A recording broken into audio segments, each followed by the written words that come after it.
Sejam bem-vindos, meus caros, para mais um podcast dos Náufragos. Eu sou Jota Borgonhoni e estou aqui com meu amigo padrinho sócio, Francisco Scorsin. Bom dia, boa tarde, boa noite, Chico. Como é que você está? Boa noite, boa tarde, bom dia. Tudo bem? Estamos aqui hoje, então, para nosso terceiro podcast.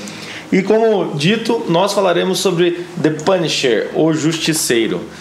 Se você não assistiu, dá pause agora, vai assistir, depois você volta aqui.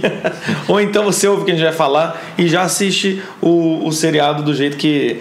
com a nossa interpretação. Mas a gente vai falar sobre ele porque é um dos seriados, eu acho que de heróis aí que o Netflix está lançando, que trabalha alguns temas de forma muito profunda.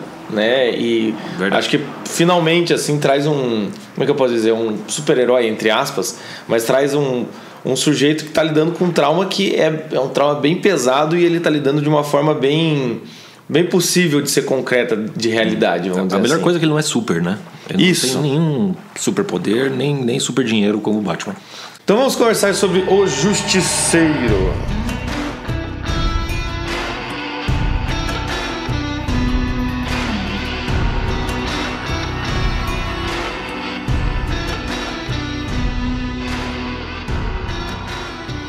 E aí, Chico, como é que a gente começa a pensar Vamos lá. Nesse herói, anti-herói, ou enfim, como é que a gente pensa aí no Frank Castle? O que nos interessa de Frank Castle?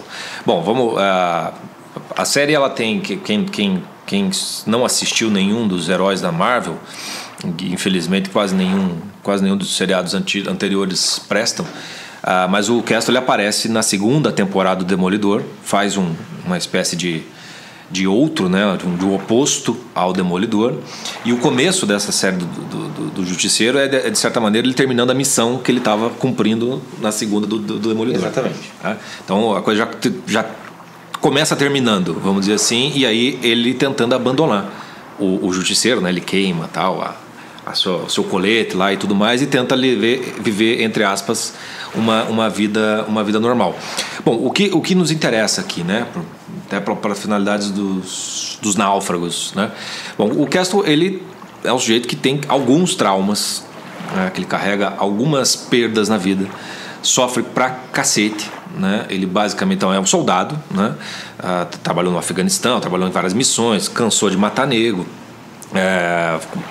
de maneira justa ou injusta, Inclusive um dos problemas que surge na temporada é justamente o fato dele ter matado cumprindo ordens, mas matado para ajudar lá um filho da puta lá da CIA, que é um dos inimigos dele na temporada, no final das contas. Mas o que acaba acontecendo é que, em função, justamente do sujeito lá que é corrupto, acabam assassinando toda a família dele, e ele está como diz a música do Lobão, só quero revanche. Ele só sai matando todo mundo que tem algum tipo de envolvimento, por menor que seja, com a morte da família dele. Ele era casado, tinha 2 filhos. Então ele vai passando o rodo em todo mundo, matando todo mundo, e ele literalmente mata e acaba com todo mundo. Aí quando ele acaba a vingança dele, ele pensa que vai...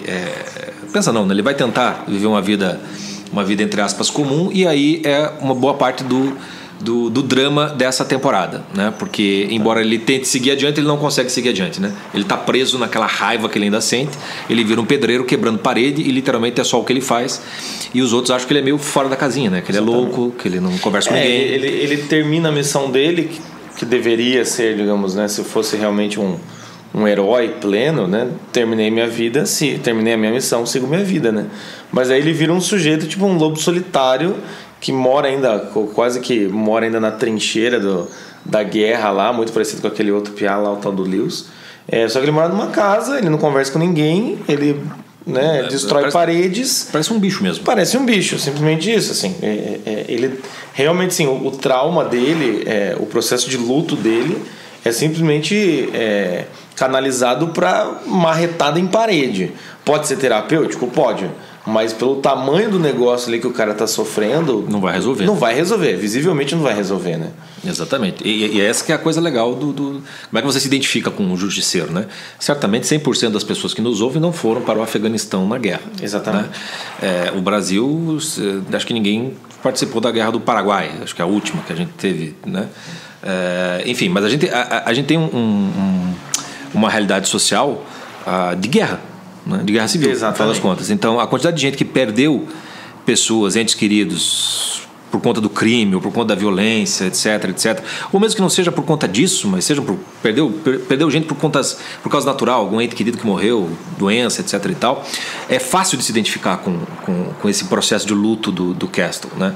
Com essa raiva em relação ao que aconteceu, né? E com a falta de sentido, né? Porque é um negócio tão maior do que qualquer, vamos dizer assim, é uma punição maior do que o pecado, seja lá o pecado que ele foi. É um negócio que desmontou o sujeito por inteiro, tá? E ele literalmente está preso na fase do luto, né? Se é que o psicólogo pode explicar melhor, a fase da revolta total, né? E é interessante essa coisa de estar preso numa mesma fase, porque ele fica relembrando o tempo todo. Mesma cena, né? Da mulher dando um beijo nele, coisa e tal. E daí, com o passar do seriado, ele vai mostrando essa cena um pouco maior, né? Ou seja, ele lembra exatamente o dia em que mataram a família dele. Ele lembra desde do acordar até o momento da morte, né? E o seriado inteiro fica remontando aquele carrossel, né? E aquele carrossel, querendo ou não, é o processo interno dele. É o símbolo dele. Ele fica dentro daquele carrossel, girando naquele trauma. E não sai nunca. E não sai nunca, né? Quando que ele começa a sair, é o momento aí que vê, de certa forma, que debaixo desse trauma está soterrado um homem, né? É o momento em que ele vê que aquele sujeito lá, nos primeiros episódios, aquele sujeito se enfia numa enrascada e está quase sendo morto, né? E aí, por uma coincidência, o Frank Castle está lá marretando parede e vai lá e salva o sujeito. E não só isso, né? Quer dizer, a única coisa de humanidade mesmo que sobrou nele é um código de honra muito simples. Exatamente. Né? De que, por exemplo, ele não mata, né, o sujeito que não fez mal, vamos dizer assim, né? E ele se vê na missão de salvar aquele sujeito, e o jeito dele salvar é daquele jeito, que é a única regra do jogo que ele conhece. Exatamente. Matar os filhos da puta. Simples assim. Então o código do justiceiro é esse, né? Ele vai defender quem está sofrendo uma injustiça, quem não fez mal nenhum, e vai matar quem fez. Então é algo bem simples, para falar a verdade, né? Mas aí o que acontece? Ele acaba sendo descoberto pelo micro, né? Que é um outro tipo de elaboração de trauma, né? Exatamente. Então, o David é outra coisa. Uma coisa que eu estava conversando aqui com o Chico antes é essa questão de que a dificuldade de elaborar um trauma, né, de elaborar o trauma do justiceiro. O justiceiro tem uma dificuldade gigantesca em elaborar esse luto, porque ele fica travado naquele carrossel, ele fica travado naquela dificuldade, e tudo que ele já fez, que é a única coisa que ele sabe fazer, que é matar pessoas, não adiantou, né? Então, né, fica aquele problema de ter consciência e fazer com que esse trauma seja superado, né? Pela consciência. Ele se fecha na raiva e ele segue esse código moral dele, e ele vai para casa e ele fica fritando a cabeça, volta pro trabalho, quebra a parede, volta para casa. Ou seja, ele fica muito parecido com aquele cara lá, aquele tal do piazinho lá, o Lewis, que faz merda, né? Por quê? Porque ele não elabora o luto. Exatamente. Como o Lewis, e é interessante, né? Os personagens que passaram por algo, vamos dizer, semelhantes, né? Um trauma de guerra, como o Lewis. Como é que ele elabora aquilo, né? Ele cai no conto daquele outro lá, do gordinho lá, que se faz passar, né, como se fosse um ex-soldado. Exatamente. E vem uma revolta contra a sociedade, né? E vira lá um serial killer, né? Mas bastante covarde, né? Porque ele usa bomba, como diz o Frank Castle. Você vai ter os companheiros dele, né? Você vai ter o que vai ser o grande inimigo dele, que é o Bill, da Anvil. Você vê que também esse sujeito também elaborou um negócio em vez de ficar preso na raiva, ele falou assim: quer saber, eu vou ganhar dinheiro com aquilo que eu aprendi, né? E dane-se, o que eu quero é isso aí.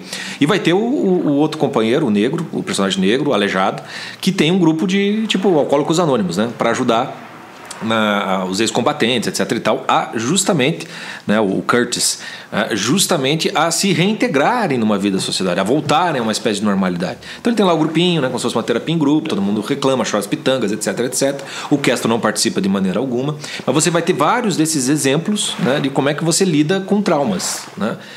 E a elaboração, que é intelectual, no final das contas, né, de cada um, vai ter lá, a gente consegue compreender cada uma e consegue julgar cada uma, né? O Frankel, é isso que é interessante da série, assim, ele recusa elaborar.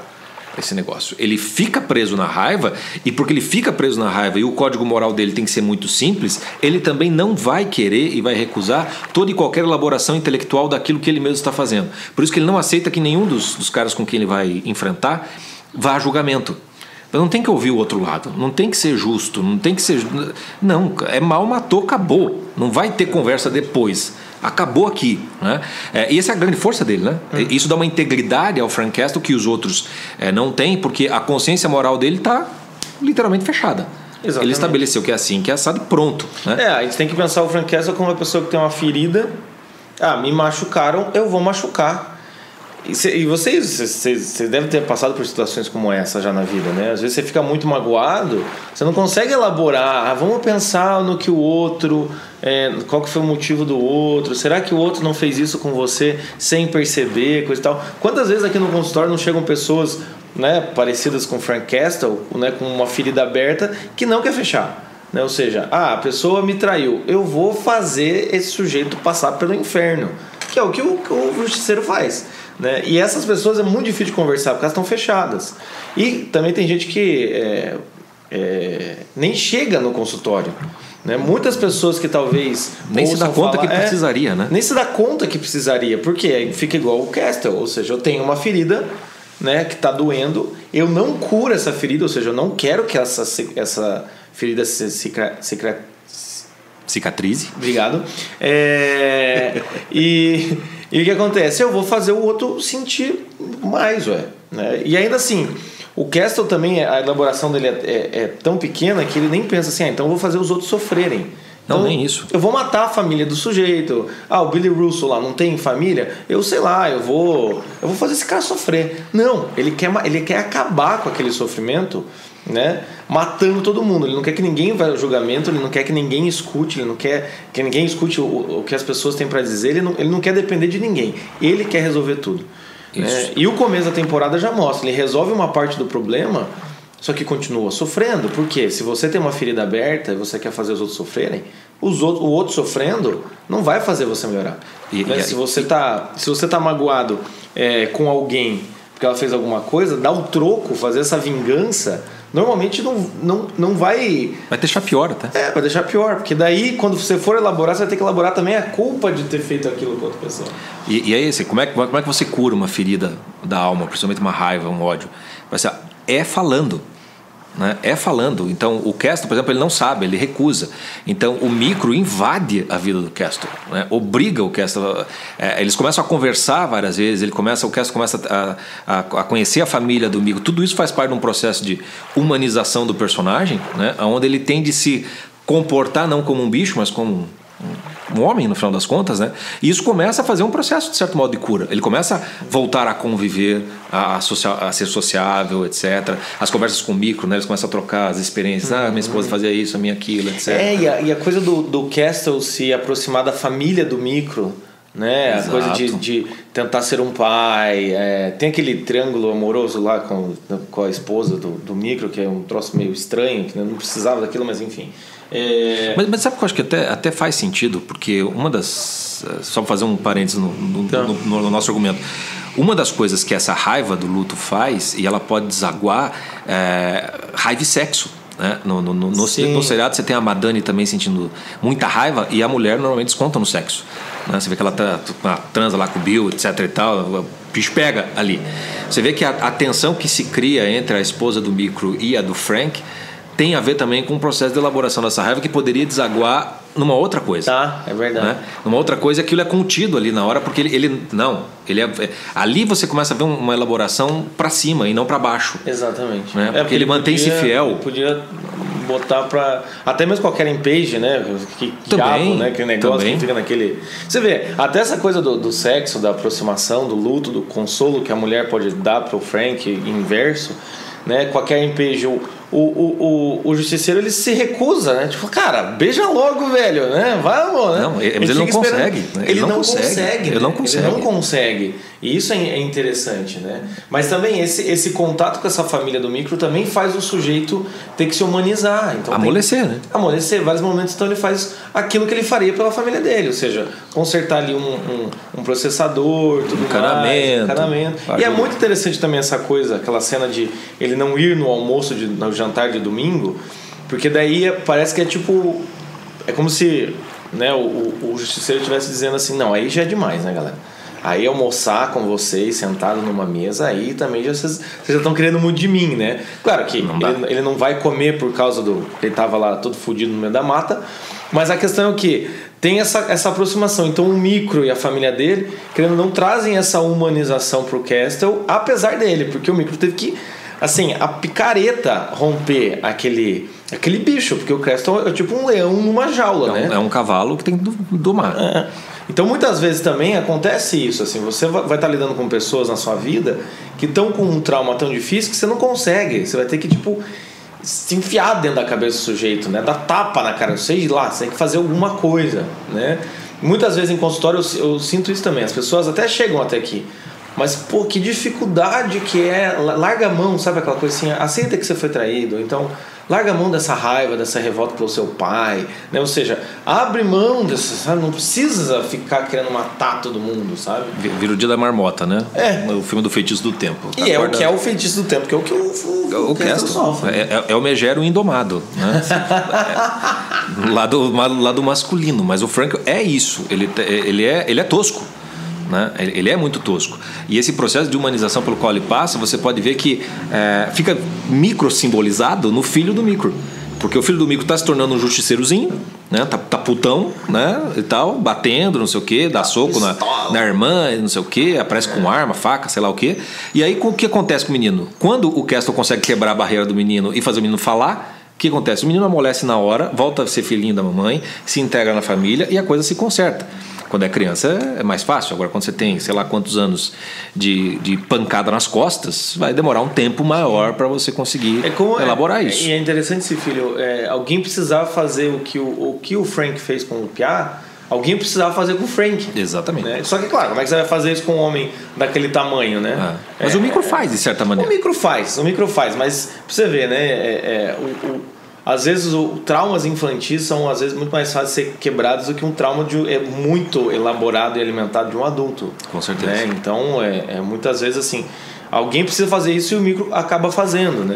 E o legal assim, o processo, né, o arco do personagem, né, do Frank Castle, que é o arco da série no final das contas, ele passa lá no comecinho, né, o encontro dele com o micro, num primeiro momento parece assim, é um sujeito inteiro, um sujeito corajoso contra um covarde.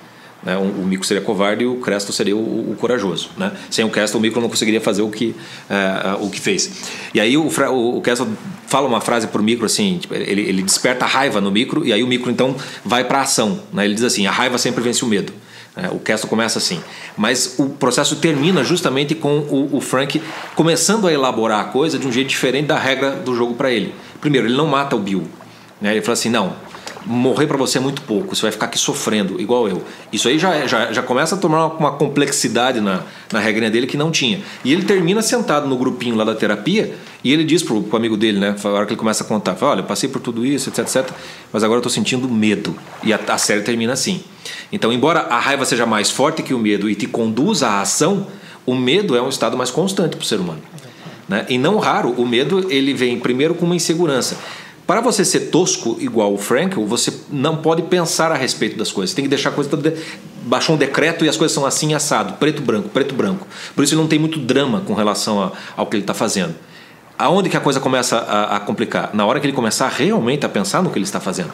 Porque a regra do jogo dele, de que ele está justificado porque fizeram mal para ele só está matando bandido, tem momentos em que isso não funciona. Como, por exemplo, quando ele invade a base militar e tem um soldadinho lá que vai matar ele não... Pela regra dele, ele não pode matar o soldado. E aí ele fala assim, prefiro morrer, então eu vou seguir adiante, tomara que esse cara me mate até. Né? Lembra? Daí o cara não tem coragem, a coisa segue adiante. Quando ele começa a pensar, será que eu não matei minha família? Quando ele começa a pensar, eu que dei o tiro no Fui eu que matei. Lá, fui eu que matei, será que eu não matei minha família? Será que o processo de vingança já não está aí? Será que não estão se vingando de mim? Quer dizer, e se eu posso, por que os outros não podem? Por que a Madani não pode me matar? E por que ele podia matar, por exemplo, os soldados da Anvil? ali que não tinham nada a ver com são caras contratados, né? Mas a hela que ele começar a elaborar se ele poderia fazer o que fez, etc e tal, ou se a regra do jogo era a regra pela qual ele estava jogando, ele vai entrar numa insegurança total, e é disso que ele tem medo no final das contas. Exatamente. O medo que ele tem é como eu vou ser sem ser aquele que eu estou sendo, na hora que eu tiver que lidar com a coisa em outro plano que não apenas na raiva. Porque a raiva é muito expressa no começo do primeiro episódio, na hora que o cara fala: eu tenho famílias e filho também. Foda-se. O que vai adiantar pra você me matar? Ele fala: nada. Ou seja, aquele ali é o justiceiro puro. No final, tem aquele cara que... e agora o que eu faço? E tem uma questão também. Quando o cara tá pistola, quando o cara tá puto pra cacete, igual o Frank, a última coisa que ele quer é a coisa: vamos perdoar, vamos pensar no problema. Não. Por quê? Porque quando você tá justificado na sua raiva, a última coisa que você quer é repensar a sua raiva. Você quer detonar. Você tá integrado ali, você tá inteiro. Se você tá puto com a tua mulher, quebrando pau, se você tá puto aí com o namorado, coisa e tal, o que acontece? Você é o justiceiro, entendeu? Você vai, você lembra, você joga na cara, você fica puto, caralho, entendeu? Até esgotar aqui. Até esgotar. E se a pessoa te pede desculpa, você fala: desculpa o caralho, é assim que a gente faz, entendeu? Você não quer parar no meio da sua putice pra... não, vamos repensar, não é verdade, né? E muitas vezes o que acontece é isso. Quando a gente sai do momento putice, o que acontece? A gente vai ter que elaborar tudo o que a gente disse. Muitas vezes o que a gente disse foi muito pesado. E daí a gente tem que... Além de estar puto com alguma coisa, a gente vai ter que pedir desculpa pelo que foi que a gente disse. E isso é muito sofrido. É mais sofrimento. E a pessoa, hoje em dia, ainda mais hoje em dia, o que é interessante do justiceiro também... Essa coisa das pessoas se sentirem justificadas na sua raiva, né? Quando a gente tá com raiva, a gente acha que tá certo. Isso. Então por que volte e meia, várias pessoas que eu conheço falam: porra, os caras lá, essas minorias que fica se achando justificada, que acha que tem mais direito que... O que acontece é, o momento que você assume um discurso de estão me ferrando e eu tô puto, cara, nessa hora, né, você acha que você tá certíssimo, né? E claro que vai chegar um momento que você vai ter que parar, né? E vai ter que voltar ao normal, vai ter que pedir desculpa e vai ter que ser uma pessoa normal, viver sua vida normalmente. E esse é o medo do Frank Castle, né? Se ele, como disse o Chico, se ele não é o soldado, se ele não é o cara, o justiceiro, quem que ele é? Porque o que ele fez? O que ele fez desde que acabou a guerra? Né? Desde que a família dele morreu? Ele não fez nada. Ele viveu numa caverna, em looping naquele carrossel, né? Exatamente. Raiva atrás de raiva. Ele não é modelo pra nada. Para nada. O Frank Castle não é modelo para nada, e ele mesmo sabe que não é também, né? Agora, num tempo como o nosso, em que a bunda molice, né, e o tipo de entre aspas, resposta que você dá a uma agressão, vamos chamar assim, é fazer passeata pela paz, soltar pombinha, tocar em média, né? Para quem assistiu lá o Tropa de Elite, né? O primeiro, né? Quando o policial lá, mataram lá um amigo dele e tal, e aí tem a passada pela paz, ele invade a passada pela paz, dá uns tapas na cara. Você acha que isso aqui vai resolver? A culpa é tua, a culpa é de vocês. Quer dizer, tem algo do Castle ali que hoje em dia precisa ser recuperado. Sim. Então por isso que ele vira uma espécie de ideal também, de homem, vamos chamar assim, de macho, né? Porque de fato falta testosterona para a maior parte das pessoas. Acontece que se todo mundo for igual ao Frank Castle, quantos dias durarão as pessoas? Não dura. Você vai ter que passar por um processo de elaboração mesmo, de ordem intelectual. E também é uma coisa muito legal, né? Para lembrar o nosso ícone aqui, Viktor Frankl, né? O Frankl sempre diz, né? A vida, todo mundo suporta um sofrimento quando você consegue dar um sentido para o sofrimento. E a raiva, a vingança, mais especificamente falando, dá um sentido para o sofrimento do Castle. Quando a vingança acaba, ele precisa dar um outro sentido, né? A vingança não basta mais, ele tem que procurar um outro. É por isso que vem o medo. O medo, a raiva você tem uma causa que você consegue verificar que despertou aquela raiva. Mas o medo é um estado quase que natural do ser humano, né? É uma insegurança generalizada, é um medo da morte, é um medo de tudo mais um pouco. Esse medo para você elaborar, no caso do Frank ali, como a gente estava conversando antes, né? É parecido com aquela coisa do quando você está com um sintoma aí de doença e você faz a besteira de ir no Google ver que doença pode ser que tem esse sintoma, e de repente você descobre todas as doenças possíveis, né? Você está com câncer, AIDS, tudo ao mesmo tempo, e aí o que acontece? Você vai no médico, aí quando chega no médico, o médico vê os exames, tal, sintoma, fala: não, você está com essa doença aqui, você vai tomar esse remédio durante tantos dias, tal, e aí vai estar curado. O que acontece? O medo que você tem do que você não sabe ainda ao certo torna aquela doença infinitamente pior. Quando o médico joga a luz, o que aconteceu? Intelectualmente você sabe o que está passando. Então aquela doença ganha um sentido de uma explicação. Fala, não, é isso que eu tenho que fazer esse processo, tal, para me curar. Pronto. Imediatamente, não raro, pode ver com vocês mesmos. Quando você sabe o que é, não é nem tanto o remédio que faz o efeito. É o fato de você saber aquilo. Exatamente. Saber que aquilo é isso que está se passando comigo. Então o processo do medo no final para o Frank Castle, né, que ele está sentindo que vai ser para as próximas temporadas, é magistral, porque vai exigir dele uma abstração, uma capacidade de recontar aquela história, não para ficar no carrossel, mas para poder entender o que foi que aconteceu com ele. Quer dizer, ele vai ter que passar a vida inteira dele, né? Quer dizer, como soldado, o que é legítimo, o que não é, né? Deixar doer pra cacete aquilo dali. E no fim das contas, qual é a solução para uma coisa daquilo ali? Vai ter que ser a coisa do perdão. Né? Não o perdão no sentido bocó da palavra.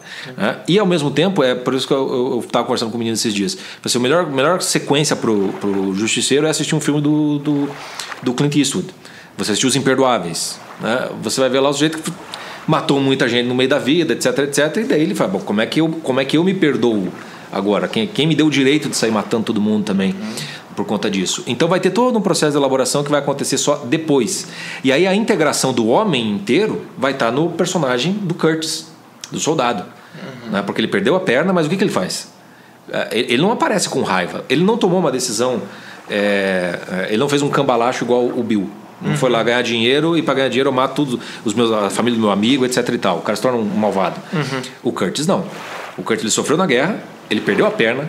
E veja, aonde está o sofrimento do Curtis? Está tudo embalado e transcendido naquela ação que ele faz com aqueles outros soldados. Ele é o único cara ali que não perde a cabeça em nenhum momento. Mesmo na hora mais filha da mãe, ele tem a testosterona para enfrentar os problemas mesmo com a perna, ainda que apanhe e tal, mas ele está ali inteiro. E ele é o cara que fala assim, olha, vamos falar disso aqui, vamos conversar disso aqui. É possível elaborar isso e ter uma vida mais inteira, sem deixar de perder a sua macheza, mas também sem ser tão tosco e tão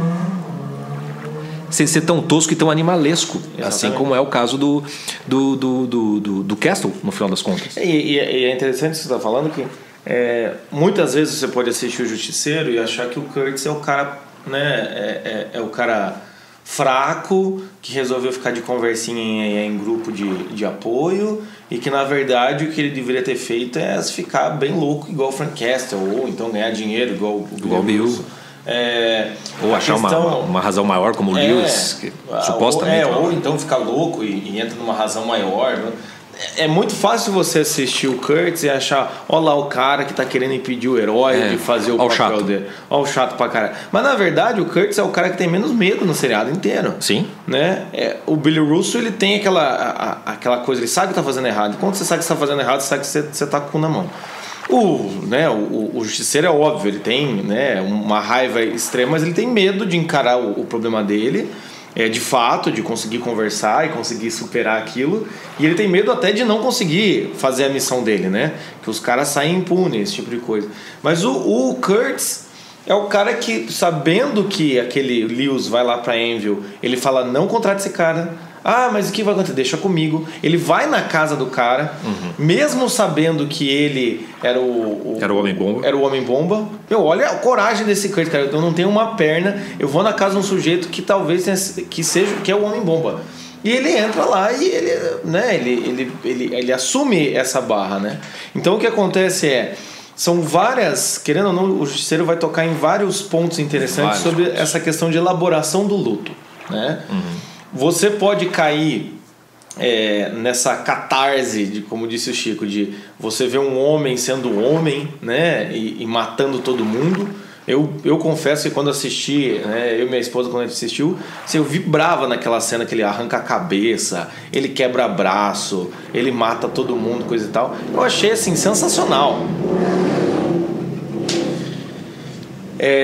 E também o que eu achei sensacional também é uma hora que o Justiceiro fala, com uma condição, né, eu te ajudo, Micro, né, se eu matar todo mundo, né, e o Micro fala sim. Pô, aquilo pra mim é uma catarse, porque você fala, cara, graças a Deus, né, porque Demolidor fica com nhenhenhé, né, Luke Cage, Jessica Jones, tudo uma enrolação, um certo tipo de pudor, né, é aquela coisa... O que o Chico falou agora? Se você quer entrar na guerra e não quer matar ninguém, meu filho. O que você acha que você é, né? Então, é claro que essa catarse canaliza muito da gente, porque a gente não tem esse exemplo, né? O exemplo do homem que defende a sua família é o Frank Castle. Eu fico imaginando, né? A gente pode estar falando aqui dessa falta de elaboração do Frank Castle, mas se estivesse no lugar dele, eu ia querer matar mais gente ainda. Certamente. Né? Talvez ficaria até louco, né? Eu não ia aguentar estar destruindo uma reta e um cara zoando minha orelha aqui, né? Como é no começo do seriado. Então o que acontece? Claro que aquilo é totalmente compreensível, né? Porém, ele precisa ser elaborado, né? E aí é que a gente entra no negócio, quer dizer, o quanto você aguenta da pancada. Você vai aprender artes marciais, etc. Então, a primeira coisa que você aprende é apanhar, né? O quanto você aprende a apanhar, depois você vai devolver, né? O Frank apanha bastante, mas se você for pegar o exemplo de quem aprendeu a apanhar também, é o Micro. Porque o cara faz aquelas câmerazinhas em casa, aquele masoquismo de ver a família o tempo todo, não poder falar, mas ter todo um plano, aguentar tudo aquilo, né? Ele aguenta bem mais pancada que o Frank Castle, se for pensar bem. Né? Não tem como negar. E o Micro tem aquilo que falta ao Castle, que é justamente uma elaboração racional para sair daquilo de uma maneira mais inteligente. Porque em todos os momentos em que a bronca está acontecendo, essa coisa da animalesca, que todo mundo vai, puta que maravilha, a gente se identifica, porque a gente não dá vazão, né? E tudo mais. Agora o Micro, ele se deixa levar por esse vamos dizer assim, afã, né, violento, só que ele elabora aquilo num plano, efetivamente falando. Então, e aí ele atua em certos momentos, dando ao Frank a condição para que o Frank possa também se vingar e resolver o problema, que só na base da vazão, da matança, não vai resolver. Exatamente. Então, o seriado é muito legal justamente por isso, porque não vai trazer, olha, a saída é essa, vamos sair se armando de fuzil e matando qualquer um que encher o saco. Não vai resolver. Ao mesmo tempo, você ficar elaborando milhões de planos sem ir para ação também não vai resolver, que é o problema do Micro. Exatamente. Né? Então a junção dos dois faz com que um meio que bote limite ao outro, de alguma maneira. Né? Esse medo natural e até saudável em certo sentido, com uma raiva também natural e saudável até um certo ponto, precisam ser elaborados em algo muito mais inteligente. Então aquele plano que o Micro faz com que o Frank, até a hora que ele sai do plano, né? Quando ele manda a polícia, vai falar com a Madani, etc, é o que faz a coisa funcionar no final das contas. Exatamente. Se o Frank fosse viver pela coisa do vou matar todo mundo, não daria certo. Exatamente. Não daria certo. Porque tem vezes que, entre aspas, o Micro trai o plano, e quando o Frank vai confrontar ele, o Micro entende. O Micro já sabia que isso ia acontecer. Ou seja, né, a hora que ele conversa com a Madani, a hora que ele conta onde é que é o lugar onde o Castle estava, ou seja, ele faz atitudes que, assim como o Castle às vezes dá uma despirocada na raiva dele ali e até acaba, né, sendo muito violento, o Micro toma algumas atitudes que é o quê?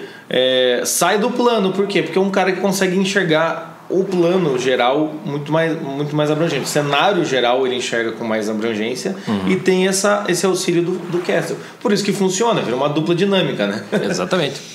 E essa necessidade, só nenhum homem é uma ilha, né? Você não vai se dar conta. Você vai precisar de um outro, você vai precisar de um amigo. Às vezes só para desabafar, já alivia essa raiva. É muito melhor você desabafar do que sair matando os outros, né? Imagino eu. Você vai ter a possibilidade de encontrar um ombro amigo, alguém que vai pensar por você. Essa junção é absolutamente fundamental no seriado. E o Castle começa completamente sozinho e depois ele termina quase com uma equipe. Exatamente. Se for pensar bem. Exatamente. Ele termina com... E ele termina com a equipe não por causa dele, por causa do Micro. Né? É tudo exterior. Quer dizer, ele se dependesse do Castle, ele viveria como um lobo solitário total, né?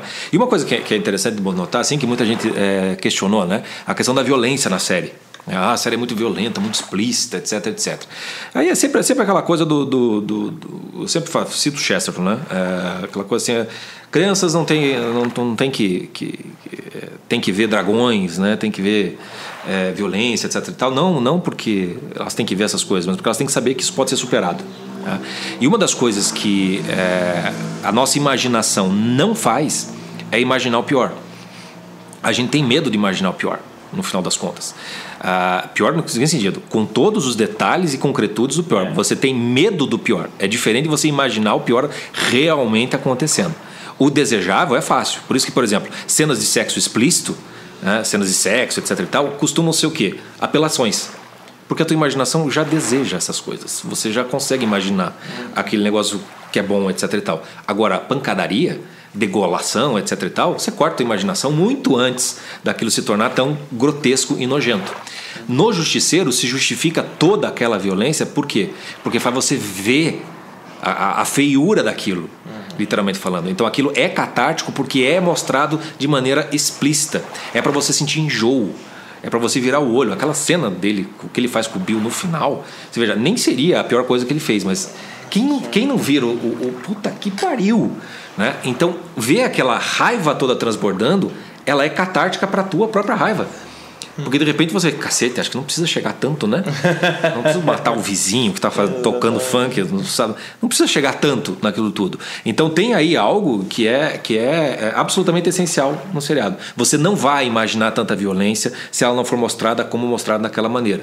Claro que se a violência é totalmente gratuita, vai perder todo o sentido. Sim. E é justamente isso que a gente está fazendo. Aquela violência toda, ainda nem é toda a violência que o Castle é capaz de fazer. Porque ele está tentando gastar aquilo e não gasta, né? Está no carrossel, está no carrossel, está no carrossel, está no carrossel.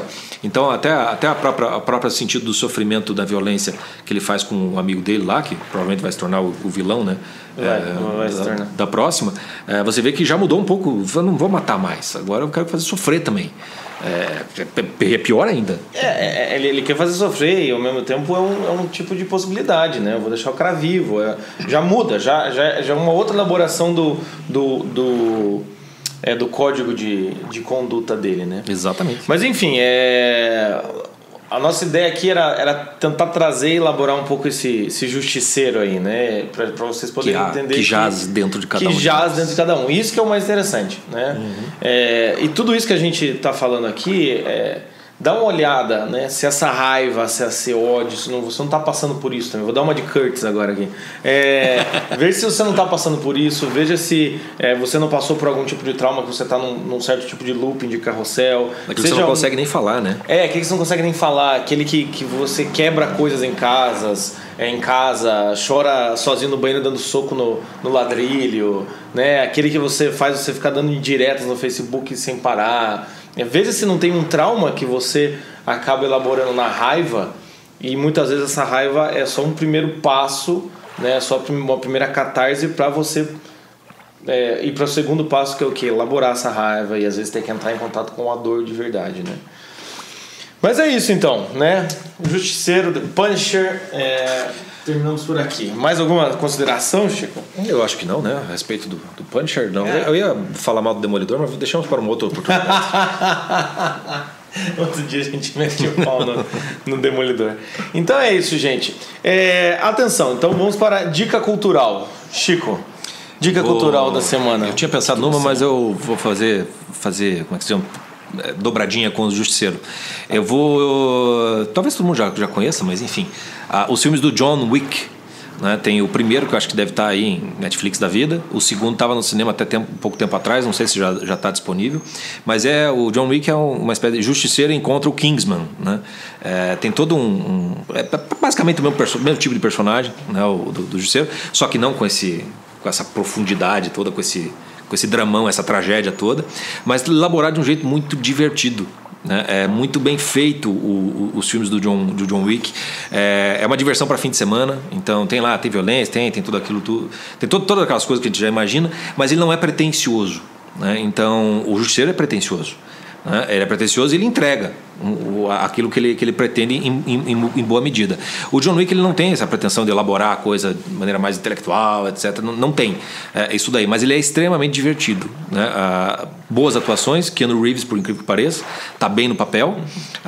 Tem melhor ainda tem o nosso, eu esqueci o nome dele, do Deadwood, o melhor ator que já existiu na face da Terra.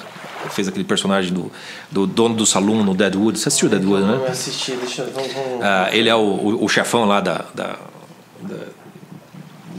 sociedade lá de matadores, do qual o John Wick faz parte. Então eu vou deixar a dica cultural, que por incrível que pareça, é violento como o Justiceiro, mas é leve, né? De um jeito que fica mais interessante. É o Al Swearingen, pelo ator Ian McShane. Ele aparece nos John Wicks. Então minha dica cultural é pop. John Wick. Pop. Então tá.